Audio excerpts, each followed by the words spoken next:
தீர்மானத்தின் மீதான விவாதத்திற்கு பதிலுரை மாண்புமிகு முதலமைச்சர் அவர்கள்.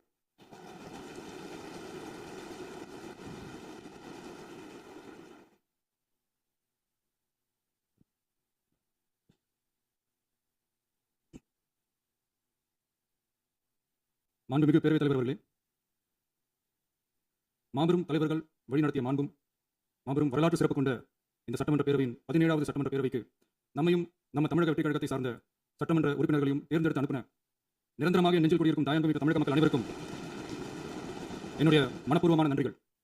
17வது சட்டமன்ற கூட்டத்தொடரின் முதல் ஆளுநர் உரையின் மீதான நன்றி தெரிவிக்கும் தீர்மானத்திற்கு பதிலுரை வழங்க வாய்ப்பளித்த மாண்புமிகு பேரவைத் தலைவருக்கு நம் வணக்கத்தை தெரிவித்துக் கொள்கிறோம். மாண்புமிகு பேரவைத் தலைவர் அவர்களே, இந்த 17வது மாமன்றத்தில் அதிகப்படியான 12 கட்சிகளைச் சேர்ந்த பிரதிநிதிகள் தேர்ந்தெடுக்கப்பட்டிருக்கும். நாம கொள்கை ரீதியாகவும் நிலைப்பாடு ரீதியாகவும் வேறுபட்டு இருந்தாலும் மக்கள் பணி செய்வதுதான் நம்ம எல்லாருக்கும் பிரைமரியா இருக்கிற ஒரே எய்ம். அந்த வகையில தான் நம்ம எல்லாருமே நம்ம மக்களால் அங்கீகரிக்கப்பட்டு சட்டமன்றத்துக்கு வந்திருக்கிறோம். அதனால நாம கருத்தால் வேறுபட்டாலும் மக்கள் சேவை என்ற நோக்கத்தில் நம்ம மாநிலம் சார்ந்த விஷயங்கள்ல நம்ம எல்லாரும் ஒன்றிணைந்து பயணிச்சா நம்ம தமிழ்நாடு என்னைக்கும் எதிலையும் முதன்மை மாநிலமாக திகழும். ஆளுநர் உரைக்கு நன்றி தெரிவிக்கும் தீர்மானத்தில் பேசின மாண்புமிகு உறுப்பினர்களுக்கு நன்றி. எதிர்த்து பேசினாதான் எதிர்க்கட்சின்னு ப்ரூவ் பண்ண முடியும்னு நினைச்சிட்டு பேசின எதிர்க்கட்சியை சேர்ந்த எதிர்க்கட்சி தலைவர் உள்ளிட்ட மாண்புமிகு உறுப்பினர்களுக்கும் வணக்கமும் நன்றியும்.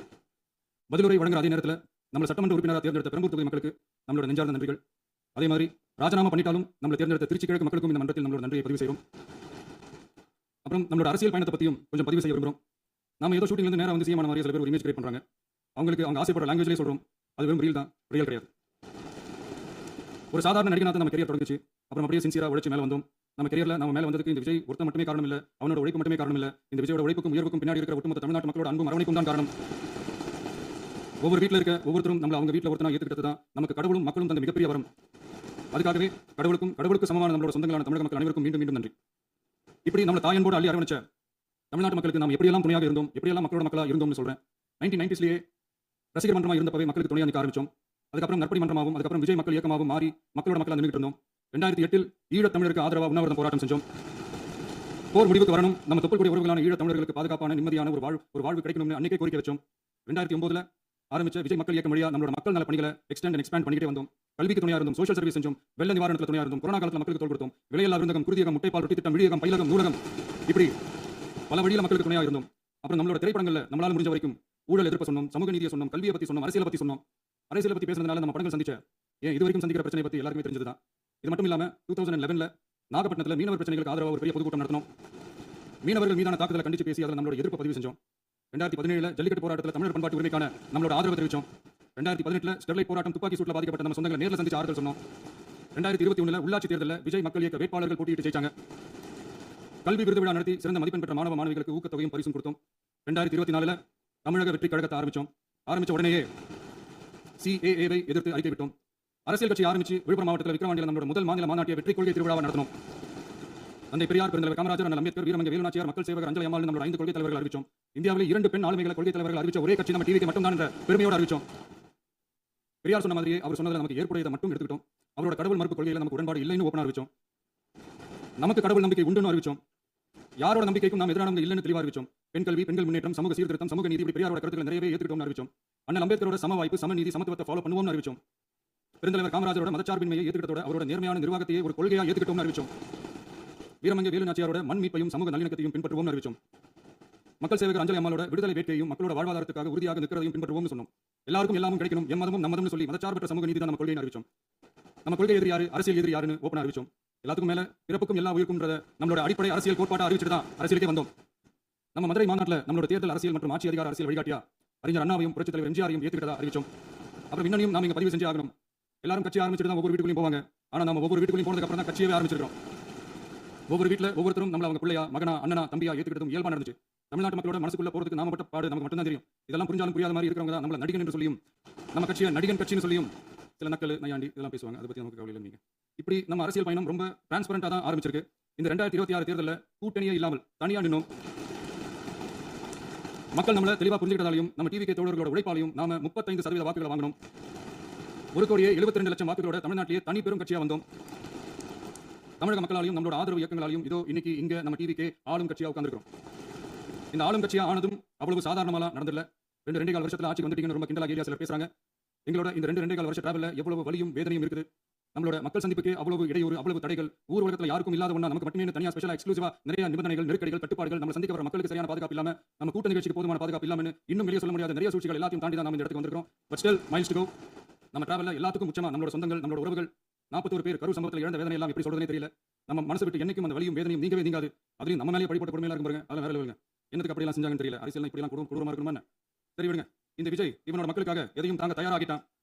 இவ்வளவு பெயின்ஃபுல்லான நம்ம பொலிட்டிக்கல் டிராவல்ல நம்மளோட மிகப்பெரிய ஆறுதலும் பலமும் என்ன தெரியுமா? என் நெஞ்சில் குடியிருக்கும் என்னோட தமிழ்நாட்டு மக்களும், என் உயிருக்கு உயிரான என்னோட தோழர்களும் தான். அவங்களோட பலத்தால தான். அன்னைக்கு 1967ல முன்னாள் முதல்வர் மாண்புமிகு அறிஞர் அண்ணா அவர்கள் தலைமையில் அமைஞ்ச சாமானியர்களோட ஆட்சி மாதிரி, 1977ல முன்னாள் முதல்வர் மாண்புமிகு புரட்சித் தலைவர் எம்ஜிஆர் அவர்கள் தலைமையில் அமைஞ்ச மிக சாமானியர்களோட ஆட்சி மாதிரி, இதோ இன்னைக்கு அதே வரிசையில் 2026 சட்டமன்ற தேர்தலில் இந்த விஜயோட தோழர்கள் இடம்பெற்ற ஒரு மிக மிக சாமானியர்களின் ஆட்சி அமைஞ்சிருக்கு. வாகை சூடும் வரலாறு திரும்பி இருக்கிறது. இப்படி ஒரு தீர்ப்பை மக்கள் அளிச்சதனால தான் தமிழக வரலாற்றில் ஒரு மகத்தான கூட்டணி ஆட்சியை நாம் அமைச்சிருக்கோம். இளைஞர்களால் என்ன செய்ய முடியும், பெண்களால் என்ன செய்ய முடியும் கேட்டவங்களுக்கான பதில் தான் இன்னைக்கு அமைஞ்சிருக்கிற நம்ம ஆட்சி. ஒரே ஒரு குடும்பம் மட்டும் முக்கியம்னு சொல்றது நம்மளோட ஆட்சி அதிகார அரசியல் இல்ல. தமிழ்நாட்டில் இருக்கிற ஒவ்வொரு குடும்பமும் முக்கியம்னு சொல்றது தான் நம்ம அரசியல். நம்மளோட ஆட்சி அதிகாரம் அதான் நம்மளோட மனசாட்சி உள்ள மக்களாட்சி. இந்த 2026 தேர்தலில் யாராலும் உடைக்கவே முடியாதுன்னு சொன்ன மதத்தை உடைச்சோம், சாதியை உடைச்சோம், முக்கியமா காசு கொடுத்து ஓட்டு வாங்குற ஒரு நச்சு கலாச்சாரத்தையே சுக்குநூறா தூள் தூளா உடைச்சிருந்தோம். நாம கிளீன் கவர்னன்ஸ் அண்ட் குட் கவர்னன்ஸ்ல உறுதியா இருக்கிறோம். இப்ப மட்டும் இல்ல, எப்பவுமே இப்படி தான் இருப்போம். இதுல 100% இது உண்மைன்றதுனால தான் பாரம்பரியமான தினத்தந்தி பத்திரிகை ஊழலின் ஊற்றுக்கண் அடைக்கப்படுகிறது 16/6/2026 அன்னைக்கு ஒரு தலையங்கமே எழுதியிருக்கு. ஒரு தவறு செய்தால் அது தெரிந்து செய்தால் அவன் தேவன் என்றாலும் விடமாட்டேன் என்று எம்ஜிஆர் என்று பாடினார். அதை இன்று விஜய் செயலில் காட்டுகிறார்னு அந்த எடிட்டோரியல்ல எழுதியிருக்கு. இந்த நேரத்தில் தினத்தந்திக்கு நம்மளோட நன்றியை தெரிவிச்சுக்கிறோம். அரசியலுக்கு வந்து 2 வருஷம் தான் ஆகுது. உங்களுக்கு என்ன தெரியும், உங்களால என்ன முடியும் கேள்வியா கேட்டவங்களுக்கு தினத்தந்தியோட பதிலை பதிவு போதும்னு நினைக்கிறேன். என்னமோ செய்வான்னு சொல்றானே இந்த விஜய், பல வருஷமா இருக்கிற ஒரு பதவி வெறி பிடிச்ச அரசியல் உடைச்சு எப்படி செய்வான்னு நம்ம மக்கள் யோசிச்சிருவாங்க. இதோ இப்போ நம்ம மக்களுக்கு புரிஞ்சிருக்கும். இப்பவும் சொல்றோம், இது வெறும் ஆரம்பம் தாங்க. இந்த மாபெரும் சபையிலிருந்து கேட்கிற மக்களே, நமக்கு கொஞ்சம் அவகாசம் கொடுங்க. இதுக்கு முன்னாடி, அதாவது 2017 கடைசியில இருந்து 2026 ஏப்ரல் வரைக்கும் இருந்த புண்ணியவான்கள் ஆட்சியில் ஒவ்வொரு டிபார்ட்மெண்ட்லையும் போட்ட ஏராளமான ஓட்டுகளை அடிச்சுக்கிட்டு படிப்படியா மக்களுக்கு நல்லதையும் செஞ்சுக்கிட்டே வருவோம். அதனாலதான் நமக்கு எதிராக யார் யாரும் சேரவே மாட்டாங்கன்னு நினைச்சவங்க ஒன்னா சேர்றாங்க. நம்ம ஆட்சிக்கு டேட் குறிக்கிறாங்க. அவங்கள நம்ம மக்களை பார்த்துப்பாங்க. அது நாம ஆட்சிக்கு வந்து சரியா 40 நாள் ஆகுது. அதுக்குள்ள என்ன செஞ்சீங்கன்னு கேட்கறாங்க. ஒரு லிஸ்ட் ஒன்று சொல்றேன் கேளுங்க. பெண்கள் பாதுகாப்புக்காக சிங்கப்பெண் சிறப்பு படை 200 யூனிட் வரை கட்டணமில்லா மின்சாரம், போதைப் பொருள் ஒழிப்புக்காக தனிப்படை, குறுவை நெல் சாகுபடி ஊக்குவிப்பதற்காக 134.83 கோடி சிறப்பு தொகுப்பு திட்டம், வழிபாட்டு தளம், ஸ்கூல், பஸ் ஸ்டாண்ட், அதுக்கு பக்கத்தில் இருக்கிற 717 மதுபான கடைகள் மூடப்பட்டன. அங்க வேலையில் இருந்தவர்களுக்கு வேறு கடைகளில் வேலை, கவனிக்கப்படாமல் விடப்பட்ட அம்மா உணவகங்கள் புதுப்பிக்கப்பட்டன. பத்திரப்பதிவு துறையில் பகல் கொள்ளைக்கு ஃபுல் ஸ்டாப் வைக்கப்பட்டுள்ளது. வருகையில்லா ஆவண பதிவு முறை கொண்டு வர உத்தேசிக்கப்பட்ட செயல்பாட்டில் உள்ளது. அரசு மற்றும் தனியார் மருத்துவமனையில் ஸ்கேன் மையங்களில் கருவுறுவதற்கு முன் மற்றும் பின் ஏற்படும் தவறுகளை கண்காணிக்கவும், மருத்துவ நிறுவனம் முறைப்படுத்தும் சட்ட விதிகள் பின்பற்றப்படுகிறதா என கண்காணிக்கவும், மருத்துவ மற்றும் ஊரக பணிகள் இயக்கத்தின் பயன்பாட்டிற்காக 40 புதிய வாகனங்கள் வழங்கப்பட்டுள்ளது. கூட்டுறவு வங்கியின் ஏழை எளிய மக்கள் வாங்கிய கடனுக்கு முதல் முத்தாய்ப்பாக ரூபாய் 2045 கோடி தள்ளுபடி வழங்கி ஆணையிடப்பட்டுள்ளது. ஒன்றிய அரசிடம் கேட்டுக்கொண்டிருக்கிற கடந்த 2 வருடமாக நிறுத்தி வைக்கப்பட்ட இருந்த ஜல் ஜீவன் மிஷன் திட்டம் புதுப்பிக்கப்பட்டு ஜல் ஜீவன் மிஷன் திட்டம் 2.0 நடைமுறைக்கு கொண்டு வரப்பட்டுள்ளது. 18,500 கோடி அளவில் உறுதியளிக்கப்பட்ட காஞ்சிபுரம் மாவட்டத்தில் மைய விரிவாக்க திட்டம், கோயம்புத்தூரில் மின்னணு பொருட்கள் மற்றும் மின்னணு அமைப்புகள் உற்பத்தி திட்டம் மற்றும் திருவள்ளூர் மாவட்டத்தில் காட்டுப்பள்ளி LNT கப்பல் கட்டும் தளம் விரிவாக்க திட்டத்திற்கு ஒப்பந்தங்கள் போடப்பட்டுள்ளன. அனைத்து நிர்வாக நடவடிக்கைகளும் மின்னணு முறையில் மாற்றம் கொண்டு வர நடவடிக்கை எடுக்கப்பட்டு வருகிறது. சட்டவிரோத கல்குவாரி மற்றும் அனுமதியின்றி கனிமங்களை எடுத்துச் செல்வது தடுக்கப்பட்டுள்ளது. பல்வேறு குவாரிகள் சீல் வைக்கப்பட்டுள்ளன. கனிமங்களை கண்காணிப்பது, எல்லைகளை நிர்ணயிப்பது மற்றும் ஆளில்லா விமானம் மூலம் அளவீடு செய்வது போன்றவற்றை செயல்படுத்துவதற்கான பணிகள் மேற்கொள்ளப்பட்டு வருகின்றன. அனைத்து துறைகளிலும் அலுவலர் தலையீடு இல்லாமல் லஞ்ச லாவண்யமற்ற தமிழகத்தை உருவாக்க அனைத்து நடவடிக்கைகளும் முடுக்கிவிடப்பட்டுள்ளது. இதெல்லாம் சாம்பிள் தான், இன்னும் இருக்கு. இந்த வெறும் 40 நாட்களுக்கு இவ்வளவு செஞ்சிருக்கோம்னா, இனி வர நாட்களில் கொஞ்சம் கொஞ்சமா படிப்படியா ஸ்டெடியா உழைச்சி லஞ்ச லாவண்யம் இல்லாத, ஊழல் இல்லாத, பெண்களுக்கு பாதுகாப்பான, சுதந்திரமான, டிரான்ஸ்பரண்டான தமிழ்நாட்டை நம்ம சொந்தங்களான தமிழக மக்களுக்கு தரது தான் நம்மளோட ஒன்லி டார்கெட். கண்டிப்பா அதை நிறைவேற்றியே காட்டுவோம். 8 கோடி மக்கள் நம்மளோட இருக்கிறப்போ எங்க செய்ய முடியாது.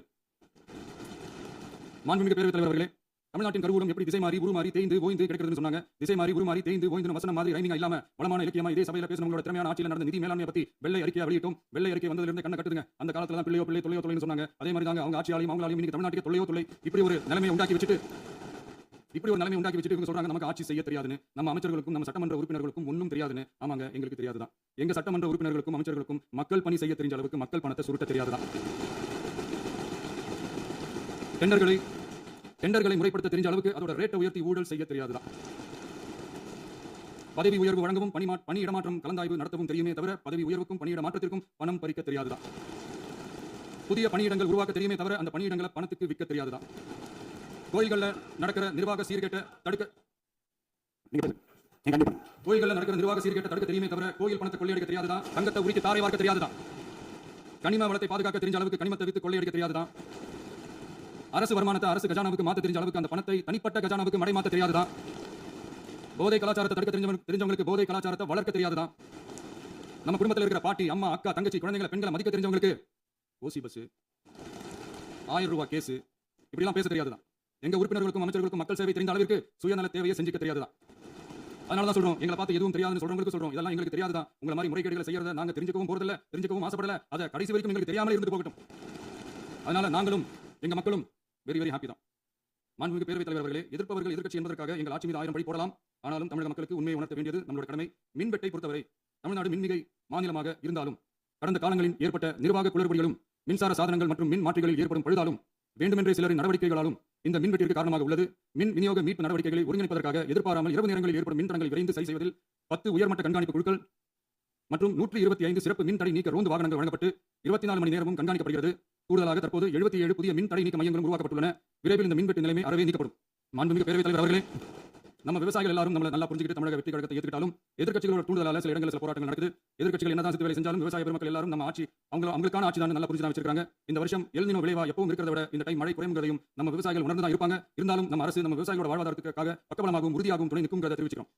நம்ம தமிழகத்தில் ஏற்கனவே நடந்த அதி அற்புதமான சூப்பரான நிர்வாக திறன் கொண்ட 50 வருஷ அரசியல் அனுபவம் கொண்ட 2.0 3.0 4.0 பல 0.0 மாடல் ஆட்சி நடத்த கனவு கண்டவங்களோட அட்டகாசமான ஆட்சிக்காரங்க பல்வேறு விதமான நிதி நெருக்கடியை நம்ம மக்களுக்கும் நமக்கும் பரிசா கொடுத்துட்டு போய் இருந்தாலும் கூட்டுறவு வங்கிகளின் மூலம் 75,000 வரை பயிர்கடன் பெற்று குறு சிறு இதர பெரு விவசாயிகளுக்கு 100% முழுமையான பயிர்கடன் தள்ளுபடியும் 75,000க்கு மேல் கடன் பெற்றவர்களுக்கு குறைந்தபட்சமாக 35,000 பண பயன் கிடைக்கும் அளவிற்கு மொத்தம் 14,43,504 விவசாயிகளுக்கு ரூபாய் 5,932.23 கோடி பயிர்கடன் தள்ளுபடி வழங்கப்பட்டுள்ளது.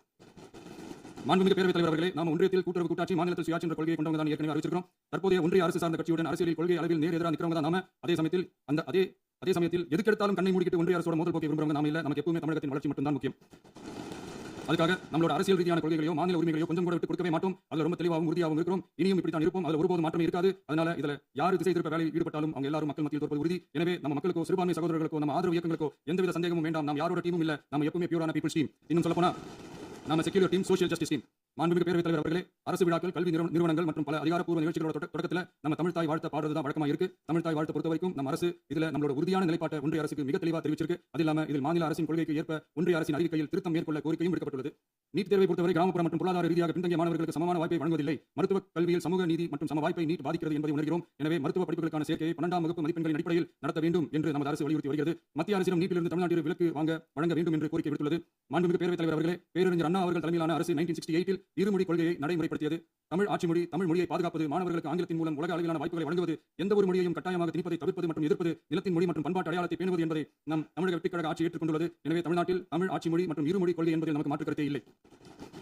மாண்புமிகு பேரவைத் தலைவர் அவர்களே, கடந்த 11/6/2026 அன்று நடந்த நிதி ஆயோக் கூட்டத்தில் தமிழ்நாடு அரசின் சார்பாக கலந்து கொண்டு வறுமையற்ற தமிழ்நாடு இயக்கம் உருவாக்க தேவையான நிதியையும் தமிழ்நாட்டுக்கு 2 எய்ம்ஸ் மருத்துவமனைகளை தருமாறும், மருத்துவம் மற்றும் பல் மருத்துவ படிப்பிற்கு 12ஆம் வகுப்பு மதிப்பின் அடிப்படையில் இடங்களை நிரப்புதல் குறித்தும், செயற்கை நுண்ணறிவு தொடக்க நிறுவன வளர்ப்பு மையங்கள் தமிழ்நாட்டில் அமைக்கவும், இளைஞர் திறன் மற்றும் வேலைவாய்ப்பு இயக்கம் செயல்படுத்த வேண்டியும், பெண்கள் தலைமையிலான வளர்ச்சி குறித்தும், மீனவ சமுதாயங்களின் வாழ்வாதாரம் மற்றும் மீன்பிடி படகுகள் மற்றும் மீனவர்களை விடுவித்தல் குறித்து நிரந்தர நடவடிக்கை எடுக்க வேண்டியும், காலநிலை தாங்கும் தன்மை பெருந்திட்டம் 2045 கீழ் விண்வெளி உற்பத்தி மையத்தை தேசிய விண்வெளி உற்பத்தி மையமாக அறிவிக்க கோரியும், தமிழ்நாட்டில் சாலை போக்குவரத்து நெடுஞ்சாலை மற்றும் ரயில்வே அமைச்சகத்தின் மேம்பாட்டு குறித்தும், அனைத்து கிராமங்களையும் டிஜிட்டல் இணைப்பு வசதி ஏற்படுத்துதல் குறித்தும், கூட்டு குடிநீர் திட்டம் தொடரவும், அரசின் விழாக்களில் தமிழ் தாய் வாழ்த்துக்கான முதலிடத்திற்கான கோரிக்கையும், மேகதாது அணை கட்டுமான நிறுத்தத்தை உறுதிப்படுத்தவும், மாநிலத்தின் மீது மும்மொழி கொள்கையை வற்புறுத்தாமல் புதிய கல்விக் கொள்கையை திணிக்காமல் தமிழகத்திற்கான கல்வித் தொகை ரூபாய் 3,284 கோடியை விடுவிக்க கோரியும், ஆண்டுதோறும் 5 லட்சம் இளைஞர்களுக்கு உதவித்தொகையுடன் கூடிய பணியினை தொழில்நுட்ப பயிற்சி வழங்க ஒத்துழைப்பு வழங்குமாறும், ஒகேனக்கல் 3ஆம் கட்ட கூட்டு குடிநீர் திட்டத்திற்கான நிதி ரூபாய் 2,283.40 விடுவிக்கவும், வேலை வாய்ப்பு மற்றும் வாழ்வாதாரத்துக்கான உத்தரவாத திட்டத்தின் கீழ் வேலை வாய்ப்புகளை உருவாக்க உடனடி நடவடிக்கை மேற்கொள்ள வேண்டியும் மற்றும் திருக்குறளை தேசிய இலக்கியமாக அறிவிக்குமாறும் தமிழ்நாடு சார்பில் பேசியுள்ளோம் என்பதை தெரிவித்துக் கொள்கிறோம். மாண்புமிகு பேரவைத் தலைவர் அவர்களே, அண்டை மாநிலங்களுடனான நட்புறவு ஒரு மாநிலத்தின் வளர்ச்சிக்கும் நாட்டின் ஒற்றுமைக்கும் மிகவும் அவசியமானது. தமிழ்நாடு தனது அண்டை மாநிலங்களுடன் நதி நீர் பங்கீடு, பொருளாதாரம், கல்வி, கலாச்சாரம் மற்றும் போக்குவரத்து துறைகளில் நல்லுறவை பேணி வருகிறது. பரஸ்பர மரியாதை, ஒத்துழைப்பு மற்றும் கூட்டாட்சி தத்துவத்தின் அடிப்படையில் அண்டை மாநிலங்களுடனான நட்புறவை வலுப்படுத்தவும் நமது ஆட்சியில் காக்கப்படுகிறது. மாண்புமிகு பேரவைத் தலைவர் அவர்களே, சட்டம் ஒழுங்கு பத்தி பேச்சு வந்தது. சட்டம் ஒழுங்கு சரியா இருக்கணும் அப்படின்றதுல எங்களுக்கு மாற்று கருத்தே கிடையாது. கண்டிப்பா லா அண்ட் ஆர்டர் கரெக்டா இருக்கும், இருக்க வைப்போம். அதே மாதிரி பெண்கள் பாதிக்கப்படுறதையும் இங்க யாராலும் சகிக்கவே முடியாது. அதுக்கான கடுமையான நடவடிக்கைகள் நம்ம அரசு எடுத்துட்டு இருக்கோம். சிங்கப்பெண் சிறப்பு அதிகாரி படைக்கூட அதுக்கான ஒரு ஃபர்ஸ்ட் ஸ்டெப் தான். அதே மாதிரி இந்த போதைப்பொருள் நடமாட்டம் அதை கண்ட்ரோல் பண்றதுக்கும் நம்ம அரசு கடுமையான நடவடிக்கைகள் எடுத்துட்டு இருக்கோம். அதையும் கண்டினியூ பண்ணி எடுப்போம். மாண்புமிகு பேரவைத் தலைவர் அவர்களே, நான் சொன்ன இந்த பிரச்சனைகள்லாம் 2026 போன மாசம் மே மாசம் 10ஆம் தேதி புதுசா வந்துள்ள இதெல்லாம் பல வருஷமா இருக்கிற பிரச்சனைகள் தான், பல வருஷமா கண்டுக்காம விட்ட பிரச்சனைகள் தான். இன்னைக்கு வந்து எதிர்க்கட்சிக்காரங்க அதை பத்தி கேட்கும்போது எனக்கு வந்து அக்கறையா தெரியல, அவதூறு அரசியலா தான் தெரியுது, பழிபோட்ட அரசியலா தான் தெரியுது. இப்படி அவதூறு பழிபோடுறவங்களை பார்த்து ஒண்ணே தான் கேட்கணும்னு தோணுது. கடந்த 9-10 மாசமா நம்ம ஸ்டேட்ல சட்டம் ஒழுங்கு டிஜிபியே இல்ல. சட்டம் ஒழுங்கு டிஜிபியை போடுங்கன்னு சொல்லி எல்லாம் முடிஞ்சு போயிடும். போன ஆட்சியில் நடந்ததுக்கெல்லாம் இப்பதான் வெளியே கண்டுபிடிக்கும் நம்ம ஆட்சி. இந்த போதைப் பொருள் நடமாட்டம் தாறுமாறா அப்படியே பரவி கொட்டி கிடக்குது. இதெல்லாம் வந்து இனிஷியல் ஸ்டேஜ்லயே யார் கண்ட்ரோல் பண்ணிருக்கணும்? போலீஸ் டிபார்ட்மெண்ட் யார் கையில இருந்தது? இத்தனை கேள்வி நம்மள பார்த்து கேட்கறாங்களே, ஒரே ஒரு கேள்வி தான் நான் கேட்கணும்னு தோணுது. போலீஸ் டிபார்ட்மெண்ட் கையில வச்சுக்கிட்டு பிகினிங்லயே இனிஷியல் ஸ்டேஜ்லயே இந்த போதைப் பொருள் நடமாட்டத்தை ஏன் கண்ட்ரோல் பண்ணல? மனசாட்சி உள்ளவங்க இந்த பிரச்சனை எல்லாம் ஏன் நடக்குதுன்றது அவங்களுக்கு நல்லா தெரியும். நீங்க வந்து சட்டம் ஒழுங்கு பத்தி கேள்வி கேட்கக்கூடாது அப்படின்னா தாராளமா கேட்கலாம். இது ஜனநாயக அரசு, மனசாட்சி கிடையாது, மனசாட்சி உள்ள மக்களாட்சி. அதனால கேள்வி கேட்கலாம், எல்லாருக்கும் எல்லா உரிமை உண்டு, விமர்சனம் செய்யலாம், எல்லாருக்கும் எல்லா உரிமை உண்டு. ஆனா நம்ம ஆட்சியில் என்ன நடவடிக்கைகள் எடுத்திருக்கோன்றது தெரிஞ்சுக்கிட்டு அதுக்கேற்ற மாதிரி ஒரு நடுநிலையா பேசுனீங்கன்னா கொஞ்சம் நல்லா இருக்கும். சட்டம் ஒழுங்கை பற்றி யாருக்கு என்ன யோசனை இருந்தாலும், மக்கள் நலனுக்காக யாருக்கு என்ன யோசனை இருந்தாலும் அதை தாராளமாக சொல்லலாம். நம் அரசு அது காது கொடுத்து கேட்கும். ஆனால் நம்ம அரசினுடைய நிர்வாகத்திறன் அதை பற்றி பேசுகிறவங்களுக்கு இந்த ஊரடிச்சு உலையில போட்டு ஊழல் மேலே ஊழலாக செஞ்சுக்கிட்டு அதுலேருந்து தப்பிக்கிறதுக்கு பேர் தான் நிர்வாகத்திறன் அப்படின்னு சொன்னால், அப்படிப்பட்ட ஒரு ஊழல் செய்கிற நிர்வாகத்திறனை நம்ம அரசு ஒரு நாளும் செய்யாது. பொட்டி பெட்டியாக பணத்தை வச்சுக்கிட்டு, பெட்டியை வச்சு எல்லாம் செஞ்சுக்கிட்டு, போதைப் பொருள் பாதுகாவல் கழக மாடல் அரசாங்கம் செஞ்ச ஒவ்வொரு ஊழலாக வெளியில் வந்துக்கிட்டு இருக்கு. டாஸ்மாகில் அது என்னப்பா அது பேரு, பார்ட்டி ஃபண்ட் கட்சி நிதி அப்படின்ற பேரில் அடித்த கொள்ளையெல்லாம் ஒன்று ஒன்றா இப்போ கவர்மெண்ட்டோட கஜானாவுக்குள்ளே கொண்டு சேர்த்துக்கிட்டே இருக்கிறோம். உட்காருங்க. மாண்புமிகு முதல்வர்கள் பதில் உரைக்கு பிறகு முதல்வர் பதில் உரைக்கு பிறகு நேரம் தரேன். அப்போ பேசட்டும், அவங்க பேசட்டும், அவங்கள பேச அனுமதி. உட்காருங்க உட்காருங்க.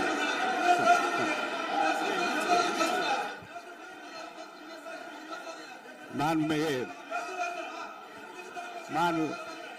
அலோவ் பண்றேன் உட்காருங்க. மாண்பு உறுப்பினர்கள் நீங்க இங்க உட்காருங்க, அமைதியா உட்காரு. நீங்க எல்லாம் உட்காருங்க. உட்காருங்க. மாண்புமிகு நீங்க எல்லாரும் உட்காருங்க. அமைதியா உட்காருங்க. இருங்க, உட்காருங்க. அப்புறம் நீங்க என்ன உட்காருங்க. நான் கொடுப்பேன், உட்காருங்க. நான் பாயிண்ட் ஆஃப் வர கொடுங்க, நான் கொடுக்குறேன். உட்காருங்க.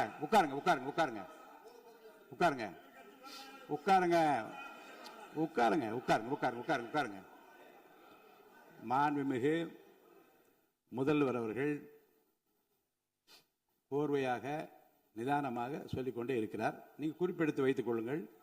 பேசி முடித்தவுடன் நான் உங்களுக்கு அவகாசம் தருகிறேன். நீங்கள் ஒன்று ஒன்றா சொல்லுங்கள், என்ன என்பது நீங்கள் சொல்லுங்கள். உங்களுக்கு சொல்லுகிற வாய்ப்பை நான் உங்களுக்கு தருகிறேன். இப்போது மாண்புமிகு முதலமைச்சர் உங்கள் உரையை தொடரலாம்.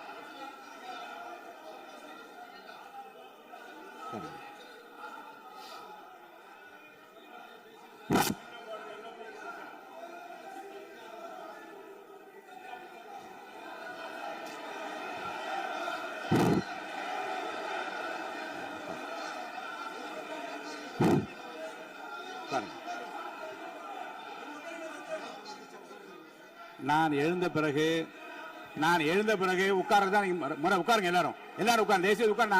நான் அலோவ் பண்றேன். உட்காருங்க, அமைதியா உட்காருங்க. நான் அலோவ் பண்றேன். அமைதியா உட்காருங்க. அங்க இருந்து குரல் கொடுக்காதீங்க. உட்காருங்க.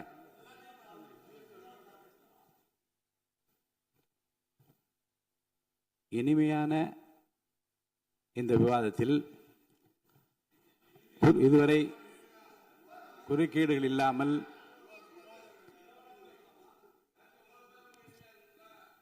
கொஞ்சம் அமைதியா இருங்க. மாண்புமிகு முதல்வர் அவர்கள் பேசி முடித்தவுடன் பாயிண்ட் ஆஃப் ஆர்டர் கேட்டிருக்கீங்க, நான் அனுமதிக்கிறேன். எதிர்கட்சி தலைவருக்கு மட்டும் நான் அனுமதி தருகிறேன். அவர் எழுந்து பேசலாம். மாண்பு முதலமைச்சர் நீங்க கண்டினியூ பண்ணி முடிக்கலாம். நீ எல்லாரும் எழுந்துச்சீங்கன்னா சரி வராது. உட்காருங்க. நான் சொல்லியிருக்கேன்.